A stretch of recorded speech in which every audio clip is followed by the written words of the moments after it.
Hello बच्चों, ये प्रश्न को देखते हैं। तो प्रश्न में दे रखा है किसी कार्बनिक अम्ल के अणु भार को ज्ञात करने के लिए सिल्वर लवण विधि का वर्णन कीजिए। तो हमें क्या पूछा गया है कि अणु भार ज्ञात करने के लिए सिल्वर लवण विधि का वर्णन करना है। आइए मुख्य अवधारणा की चर्चा करते हैं। मुख्य अवधारणा, तो यहाँ पे अगर हम देखें तो जो हमारा सिल्वर लवण विधि होता है, सिल्वर लवण विधि, इसको हम चांदी लवण विधि भी कहते हैं। चांदी, तो सिल्वर लवण विधि कार्बनिक अम्लों का पता लगाने की एक रासायनिक विधि है। तो इस विधि का सिद्धांत इस तथ्य पर आधारित होता है कि अमोनियम के सिल्वर नाइट्रेट के साथ, यहाँ पे अगर हम देखें तो यह विधि इस सिद्धांत पर आधारित है कि अमोनियम के सिल्वर नाइट्रेट के साथ अभिकृत किए जाने पर अधिकांश कार्बोक्सिलिक अम्ल जल अविलय चांदी लवण बनाते हैं। तो गर्म होने पर वे लवण वियोजित होकर धात्विक चांदी के अवशोष देते हैं। यानी अगर हम देखें तो गर्म होने पर लवण वियोजित होकर धात्विक चांदी के अवशेष देते हैं। तो यहाँ से अगर हम देखें तो हमें क्या ले लेते हैं, RCOOH, इसकी अभिक्रिया करा देंगे क्या NH4OH से। तो यहाँ पे हमें क्या प्राप्त हो जाएगा, यहाँ पे हमें प्राप्त हो जाएगा RCOONH4 प्लस हमें क्या प्राप्त होगा, जल के अणु। तो यहाँ से अगर हम देखें तो RCONH4 अगर ले लेते हैं इसको,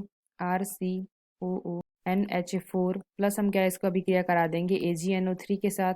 तो ये हमें क्या प्राप्त हो जाएगा, ये हमें प्राप्त हो जाएगा RCOOAg प्लस NH4NO3। तो यहाँ पे जो हमें यौगिक प्राप्त हुआ है RCOAg, तो यहाँ पे इसको ले लेते हैं तो ये हमें क्या हो जाएगा RCOOAg। तो यहाँ से हमें क्या प्राप्त हो जाएगा, यहाँ से हमें प्राप्त हो जाएगा 2 मोल Ag के प्राप्त होगा प्लस हमें 2 CO2 के प्लस RR। तो यहाँ पे हम देखें तो इस अभिक्रिया में कार्बोक्सिलिक लवण की थोड़ी मात्रा ली जाती है और अम्ल के अमोनिया लवण को प्राप्त करने के लिए अतिरिक्त अमोनियम हाइड्रोक्साइड विलयन के साथ अभिकृत किया जाता है। तो अतिरिक्त अमोनिया को हटाने के लिए हम क्या करते हैं, विलयन उबाला जाता है। फिर हमारा क्या होता है कि अम्ल के चांदी के लवण की एक श्वेत अवक्षेप का उत्पादन करने के लिए अमोनियम नाइट्रेट लवण के साथ अभिकृत किया जाता है। तो अवक्षेप को क्या करते हैं, धोकर और सुखा लेते हैं। फिर अगर हम क्या करेंगे, लवण को तब तक जलाया जाता है जब तक कि वह Ag का चांदी का अवक्षेप प्राप्त नहीं होता है। तो जो हमारा लिया गया चांदी के लवण है उसमें द्रव्यमान से हम क्या करते हैं, चांदी के अवशेष द्रव्यमान से चांदी के लवण का तुल्यांक द्रव्यमान प्राप्त किया जा सकता है। तो लवण का जो हमारा तुल्यांक द्रव्यमान से हम क्या करते हैं, अम्ल का तुल्य